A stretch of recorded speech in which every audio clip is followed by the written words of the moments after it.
Okay, welcome to today's vocabulary lesson, which is on speed and movement. We're going to look at a lot of phrases and idiomatic expressions, but in particular we will focus on a lot of verbs today, because when you look at speed and movement, verbs are key, certainly. And I want to point out that the verb move, for starters, let's make sure we all know this right from the beginning.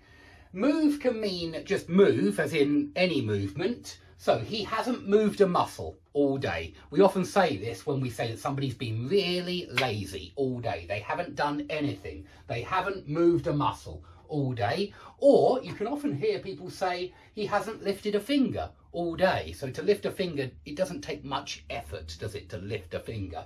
So he hasn't lifted a finger all day. He has done nothing. He's been really lazy. So that's one movement. That's one meaning of move. But a second meaning is when you move house. So if you say they have moved to a new house, they've gone from one house to another house. And we even talk about removals men who help you to remove all of your possessions from one house and take them to another house, where you move in. Yeah, you move in when you go to a new house, and you move out when you leave an old house. So remember that concerning the verb move. But let's start with some collocations, because rivers and streams run. Yeah, so the river runs through the village, or the river flows through the village. You can say flow as well. Yeah, you can say run or flow. Okay, so rivers and streams run and flow, but I want to point out that anything which flows can dry up.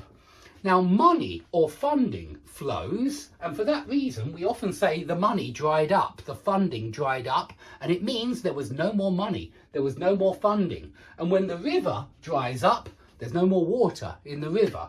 Yeah, there's some kind of drought and the water evaporates and the river dries up. Now, don't mix this up, this phrasal verb, dry up. Don't mix it up with dry out. Dry out is excellent for when your clothes are wet. Yeah, so if you wash your clothes in the washing machine, you then put them on the washing line to dry out. And the reason we say dry out is because the water is inside and it comes out. So the clothes dry out in the sunshine. Yeah, the sun helps to evaporate the water, and the water, goes out of the clothes. It comes out of the clothes. So the clothes dry out. But rivers dry up, money dries up, funding dries up. Okay, now clouds drift across the sky. When they move across the sky, they drift across the sky. And this is an excellent verb to get to know, because this verb means to move, but usually because of external factors, something outside. Okay, and of course, fluffy clouds drift in the direction of the wind, I assume. I'm not a meteorologist, but I assume they drift in the direction of the wind. So fluffy clouds, fluffy means, something that my white cat is very fluffy. His name is Fluff.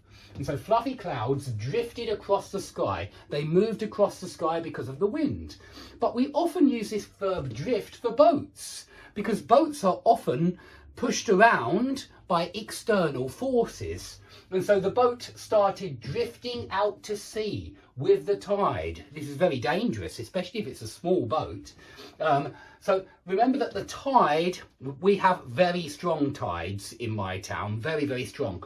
The tide is the way that the water moves in and out every day because of the pull of the gravitational pull of the moon.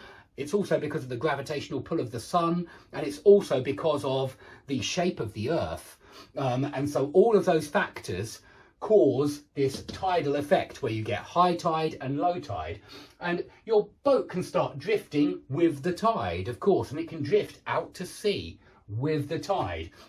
You could also say we started to drift off course. So you were going in one direction, but because of tide or wind or something like that, you started to drift off your chosen course. Yeah, that's what off course means. It doesn't mean of course. It means off course, your planned course, your planned direction. You started veering off course, drifting off course. Veer, which is down here, veer, V-E-E-R, veer, that would work very well there as well. We started to drift off course, we started to veer off course.